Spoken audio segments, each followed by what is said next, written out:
Ladies and gentlemen, the story you're about to hear is true. The names have been changed to protect the innocent.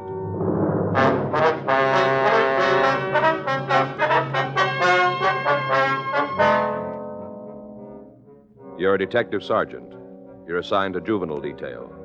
You get a report that a teenage boy has been found in a downtown alley. He's in critical condition. Your job?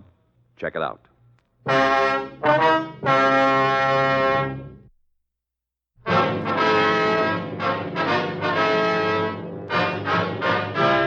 Dragnet, the documented drama of an actual crime. For the next 30 minutes, in cooperation with the Los Angeles Police Department, you will travel step by step on the side of the law through an actual case transcribed from official police files. From beginning to end, from crime to punishment, Dragnet is the story of your police force in action. It was Wednesday, November 16th. It was cool in Los Angeles. We were working the day watch out of juvenile detail. My partner's Frank Smith. The boss is Captain Powers. My name's Friday. We're on our way into the office, and it was 9:17 p.m. when we got to the second floor of Georgia Street Juvenile. The squad room. I don't know, Joe. What? You see a kid like that, you start wondering. Yeah. 15 years old, trying to hold up a liquor store. Kind of worries a guy. What do you mean? What about your own kids? How are they going to turn out? Well, most of them turn out okay. Yeah, can't help worrying, though. Well, you're a father. Maybe you're better off, Joe, not having the worries. You really believe that? Well, I guess so. Well, why don't you stop trying to marry me off? Oh, say, that reminds me.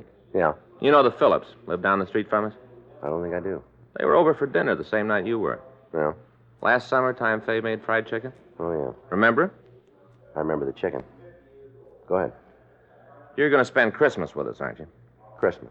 Fay told me to be sure and remind you. It's only a month or so off. That's soon, huh? Yeah. Can we count on you? Yeah, if we're not working. Swell. I'll let Fay know. What's this got to do with the Phillips? Nothing. Mm-hmm. It's got nothing to do with them, Joe. Why are you so darn suspicious? Which one of them has the sister? Huh? Come on, Mr. or Mrs., which one? Both of them, for all I know. Well, which one has a sister who's coming out here for the holidays? Which one? Mrs. Phillips. And they're all going to be at your place for Christmas dinner, is that it? Well, Fay hasn't asked them yet. She wanted to be sure that you... Mm-hmm. Okay to ask them? They're your friends. You won't regret it, Joe. You know Mrs. Phillips is darn nice looking. Good talker to her for sisters, anything like Just she do is. me one big favor, will you? What's that? Christmas is still 5 weeks away. Don't start selling me now. I wouldn't try to sell you on any girl. You know that. You bet. I never even met this one. I was just thinking that sometimes you can kind of sort of judge a person by family and... Juvenile Friday. Where's that? I see. Yeah. Found a kid lying in an alley off Sheridan Street. He's hurt pretty bad. An accident? Knife in his back.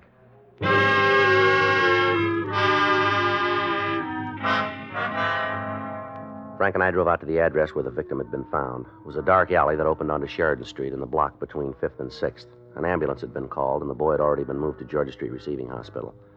9:42 p.m. We talked to one of the patrol car officers who had discovered the body. We're only a couple of blocks away. We headed right over. Where'd you find him? Yeah, I'll show you. Right here against that wall. Mm-hmm. Must have lost a lot of blood. Yeah. Knife still in him? Mm-hmm. Small of the back. Looked like he'd been beat up, too.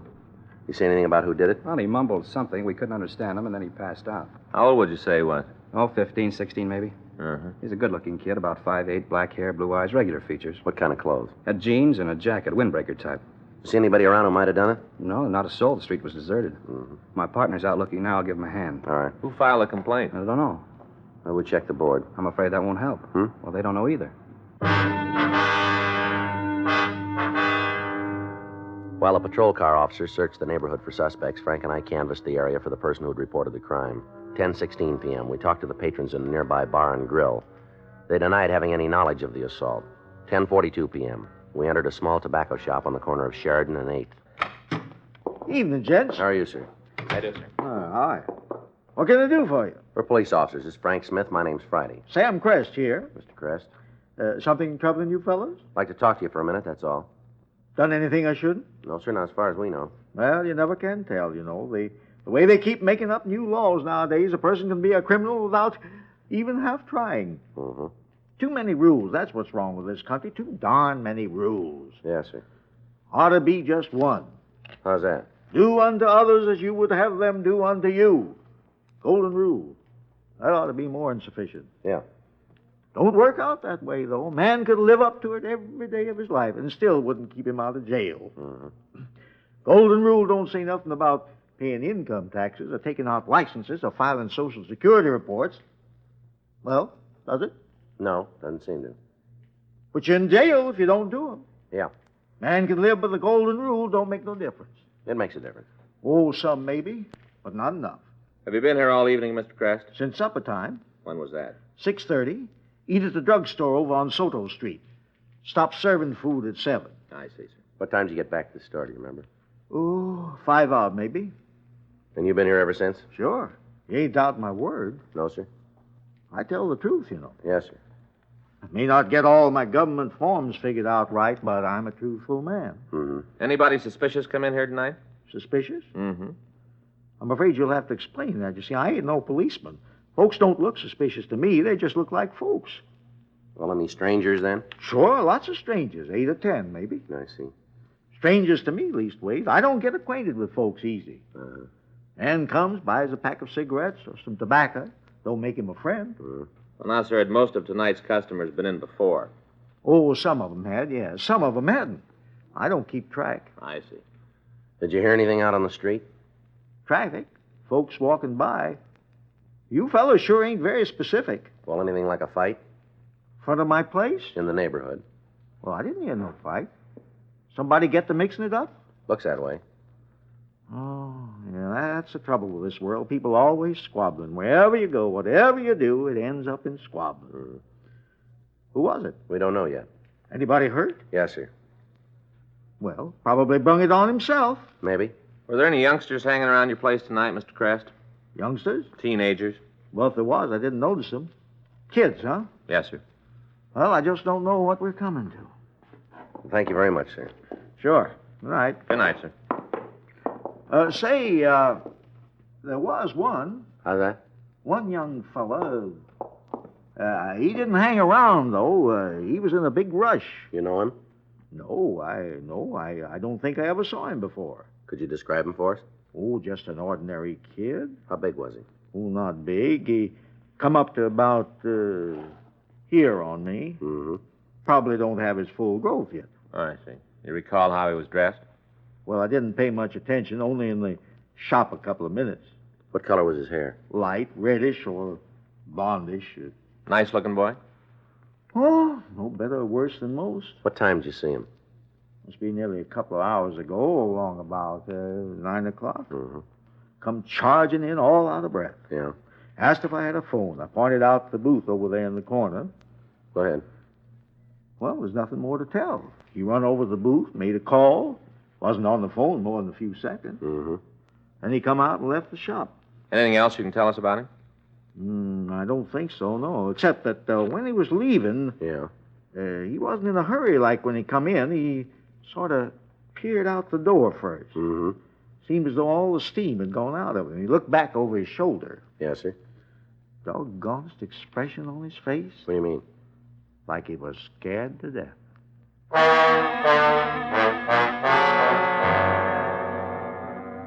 While we're in the tobacco shop, we telephoned Georgia Street Receiving Hospital and talked to Dr. Sebastian. He told us that the victim was in a critical condition and had been moved to General Hospital. He also told us that they'd not been able to identify the boy. We called General and asked to be notified when he was able to talk. 11:31 p.m., Frank and I went back to the office. Homicide was notified. The patrol car officers who had discovered the body reported that they had not found any suspects in the vicinity of the crime. 11:46 p.m., we checked with the crime lab. An examination of the weapon had revealed no useful fingerprints. It was a spring blade knife with an 8-inch blade. 12:02 a.m., Frank and I went off duty and another team of detectives continued the investigation. The next morning, Thursday, November 17th, 8:12 a.m. Morning, Joe. Hi. Anything new? No, not so far. How about missing persons? Nobody's reported him. It's funny. You'd think somebody'd be looking for him by now, his folks or somebody. Yeah, you would. Any coffee in that thing? Yeah, help yourself. Thanks. Probably cold by now. Better than nothing. Did you miss breakfast? Yeah, I wasn't hungry. Oh. Oh, you're right. Huh? It's cold. Yeah. Say, Joe. Mm-hmm. About Christmas? What about it? Well, we won't invite Mrs. Phillips' sister if you don't want us to. Mm-hmm. No. I got to thinking last night people shouldn't force a guy to get married and raise a family if it's against his best judgment. Well, who's getting married and raising a family? It's just a Christmas dinner, isn't it? Yeah, but you know Fay. Well, you know me. I got it. Juvenile Friday. Yes, sir. All right, sir. Thank you very much. General Hospital, the boy's coming, too. Yeah? Can we talk to him? Yeah, for a minute or two. We better get a move on. Oh? Doc said to hurry.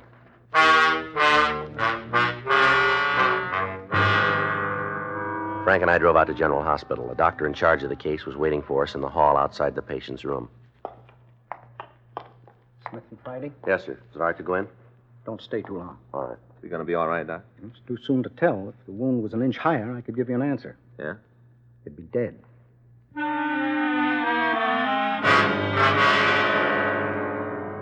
We went on into the room. The shades were drawn, and the victim was in semi-darkness. His eyes were open, but he closed them as soon as he saw us enter. How you feeling, son? Son? I'm okay. I'd like to talk to you for a couple of minutes. No way stopping you, is there? What's your name, son? What's yours? Smith, Frank Smith. My partner's Joe Friday. Cops? That's right. Well, Well, what? how about telling us who you are? I forgot. Well, You know, amnesia. yeah. How'd you get hurt, kid? Forgot that, too. We're trying to help you, son. Not my fault if I don't remember nothing. You know you're pretty sick, Sure. but it's not amnesia. You a doc? No. And you tell what's wrong with me. Who knifed you? Now, what happened? Come on, what's your name? Abraham Lincoln. You guys can call me Abe. All right, we'll find out. Go ahead. What were you doing on Sheridan Street last night? That where I was? You want him to get away with it? Who? The fellow that stuck a shiv in your back? Now, who'd do a thing like that? That's what we want you to tell us. Hey, you know what? Hmm? It's all starting to come back to me. Tell us about it. There was this black sedan, see? Mm-hmm. Great big job. Yeah, I was walking along the street, sedan pulled up beside me, 12 guys jumped out. yeah. Told you it was a big job. Mm-hmm. 6 of them tried to grab me. All right, that's enough. Thought you wanted to know what happened. They was all wearing masks. I said that's enough. Sure. Now, you listen to me, son. We're going to find out who you are and who stabbed you. Sorry I ain't in a position to offer a reward. You want your face in all the newspapers? What for? I ain't important. I said we're going to find out who you are. Well, Okay, if you want to play detective. let's have it. Tom. Tom what? Marcotte. Where do you live? Diamond Street. What number? Apartment house, corner of Diamond Olympics, second floor in the back. Now, suppose you tell us what happened last night. Guy jumped me, that's all I know. Who was he? I don't know. I never saw him before. You sure about that? Yeah. What did he look like? I don't know. It was dark. Somebody your own age? Heck no. How old was he? 30, 35. Why'd he pick you? I don't know. Must have thought I had some dough. You never saw him before. That's what I said. How tall was he? I don't know. Did you get a look at his face? Uh-uh. Can you tell us anything about him? Nope. But you know how old he was. I got a feeling, that's all. Yeah. Where do you go to school? Taylor High, What year? 10th. Any gangs in your school? I don't know. You don't belong to one, do you? Nope. You had any kind of trouble lately? What kind of trouble? With the other kids at the school? Can't you guys get anything straight? It wasn't a kid. Mm-hmm. Who do you live with, Martha? My old man. Where's your mother? Under a tombstone. We'll get in touch with your dad. What for? He might be worried about you.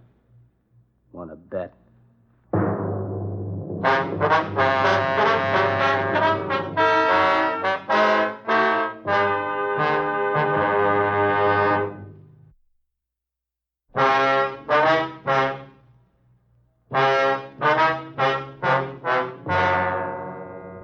We were unable to get any additional information from the victim. We went back to the office and checked the name Tom Marcotte through R&I. They had nothing on him.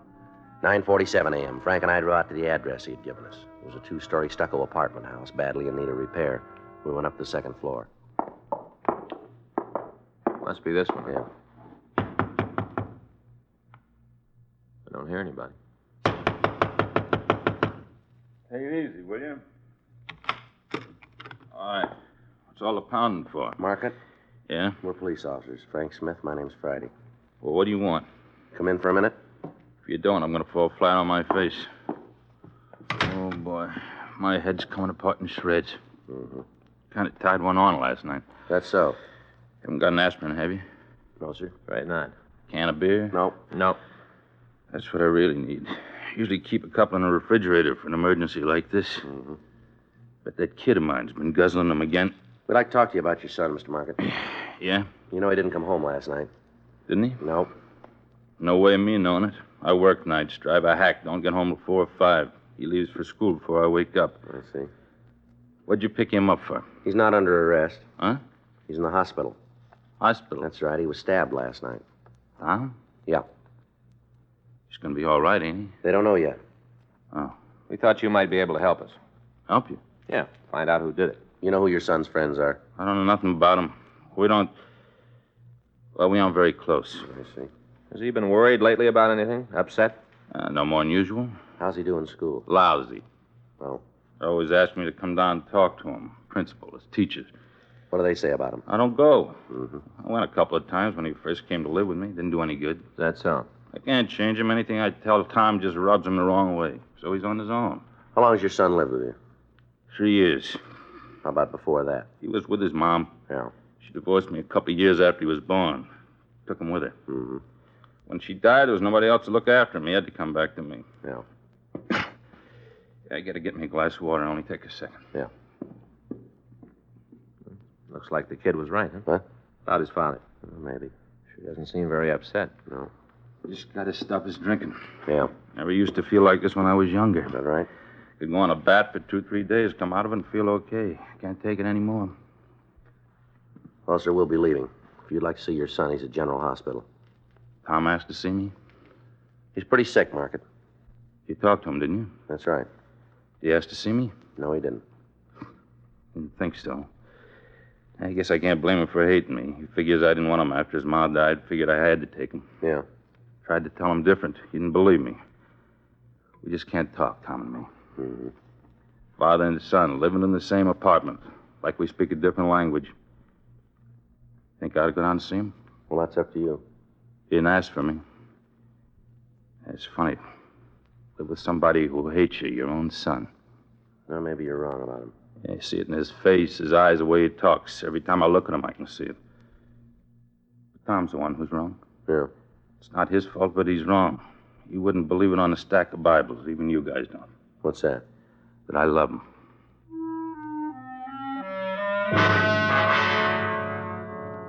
Frank and I drove out to the Taylor High School on Grand Avenue. 10:57 a.m. We interviewed the principal, James Wingor. He told us that Tom Market was a poor student and that he was difficult to manage. He also told us that the boy had a good mind and was capable of much better work than he performed. He was unable to throw any light on the knifing and suggested that we talk with the victim's homeroom teacher, Miss Nora Rollins. 11:16 a.m. We interviewed Miss Rollins in a small room which adjoined the principal's office. I'm supposed to be giving an English examination during this period, Sergeant. Yes, ma'am. This will only take a couple minutes. You have a student named Tom Marcotte? Certainly, he's in my homeroom. What kind of a boy is he? Noisy, lazy, impossible to discipline. Similar to a number of the others. Mm-hmm. He's absent today, though. Yes, ma'am, we know. Has something happened to Tom? He's had an accident. An accident or a fight? Why do you say that? Wouldn't be the first time. Has he had any fights lately? Came to school with a cut lip 2 or 3 weeks ago. Does Tom have any particular enemies? I really don't know. There are over 75 students in my homeroom. It's a little difficult to know very much about any of them. Yes, ma'am. How about friends? Who's he pal around with, do you know? Nobody in particular, as far as I can tell. No, wait a minute. There's one boy. Ma'am? Arthur Jollett. What does he look like? Well, he's small, red-haired, almost as troublesome as Tom. Is he in school today? I believe so. Well, ma'am, is there anything else you can tell us about Tom? No, except that I don't have much hope for him. How's that? Well, I've asked his father to come in and see me several times. So far, he's always declined the invitation. Yeah. Is Tom badly hurt? Yes, ma'am, pretty bad. What was it? Knife wound. No. 17 years ago, when I first started teaching, that would have shocked me. I see. Was a very naive young lady, Sergeant. Is that right? I thought all a person had to do to become a teacher was to take the right courses, get a degree, and a credential. Mm-hmm. It seemed such a simple matter. I wanted to teach English literature, so I studied English literature. Shakespeare, Chaucer, Browning, Keats, Shelley. Yes, ma'am. As I continue in the profession, I discover that I omitted one essential course. What's that? Judo. We asked Mr. Wingor if we could interview the student named Arthur Jollett. He asked his secretary to have the boy sent in to us. Sounds like he's the one who called in the report. Yeah. Must have been with Marcotte when it happened, huh? Come in. You want to see me? That's right. Come in, son. You're Arthur Jollett, huh? Ain't that who you asked for? Sit down, son. We're police officers. This is Smith. My name's Friday. You have a friend named Tom Marcotte? I know him. Pretty good friend of yours, is he? He's a friend. You been with him lately? When? Yesterday? Day before? Sure. Where? Here. We've got some of the same subjects. How about after school? Uh-huh. You saw him after school, did you? Night before last. Last night, too? Uh-uh. Where were you last night? Movie. Well, who'd you go with? Went alone. What movie? Double bill in Hollywood. What'd you do afterward? Hitched a ride home. Spend any time around Sheridan Street? Where's that? You want us to show you? Huh? Come on, we'll take you over there. What for? I'd like to have you meet a man who runs a tobacco shop in that part of town. You kidding or something? Young fella came into his place last night. So? The way he described him, it could be you. He must be blind or something. Well, let's find out. Come on. Come on, son. Okay, so maybe I was in his neck of the woods. What's the beef? Your friend Marcotte was around there, too, wasn't Coincidence. he? Yeah. What's the matter with Tom, anyhow? Why? I ain't been in school today. He's in the hospital. Oh. It's a good thing you called us when you did. He might be dead by now. Who says I called you? Man who runs the tobacco shop? How the heck could he tell that? Well, I mean, who I was calling. All right, Jollop. Give us the whole story now, will you? What story? Come on, let's get it over with. If it's about Tom, ask him. We're asking you. You want us to take you in? Of course not. It's up to you. Ain't much to tell. We're just walking around, Tom and me. Yeah. Fellow jumped out from an alley, came at us with a knife. Go ahead. Took a swing at Tom. I ducked off. Yeah. Called the cops.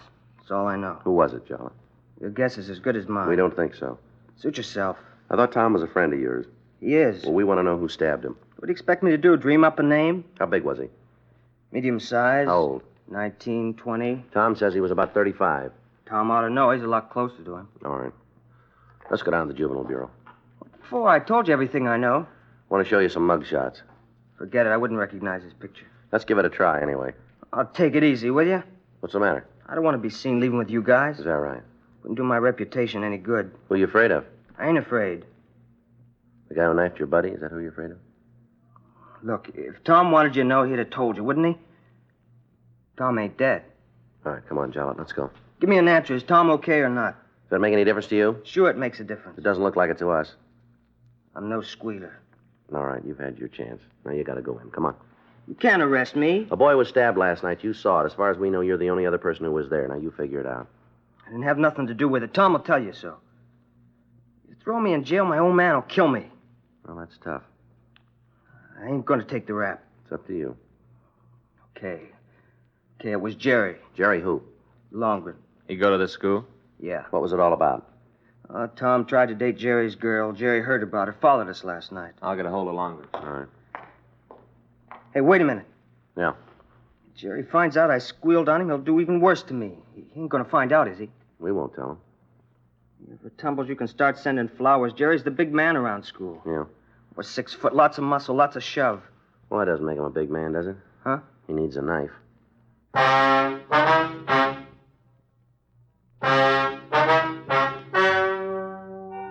The story you've just heard is true. The names were changed to protect the innocent. On December 2nd, a hearing was held in Juvenile Department, Superior Court, State of California, in and for the County of Los Angeles. In a moment, the results of that hearing.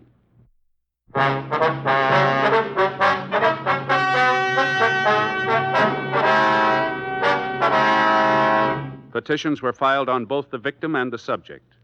The victim, Thomas Marcotte, was placed under 24-hour supervision in a foster home. The subject, Jerome Longren, due to a previous juvenile record and the viciousness of the attack, was sentenced to a juvenile correctional establishment.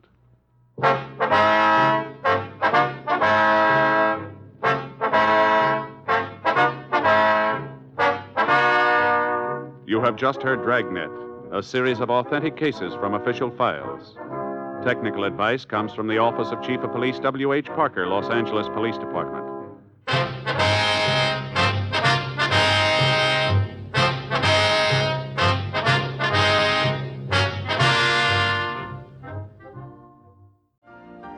You've been listening to the OTR Gold Network. Find more classic radio at otrgold.com.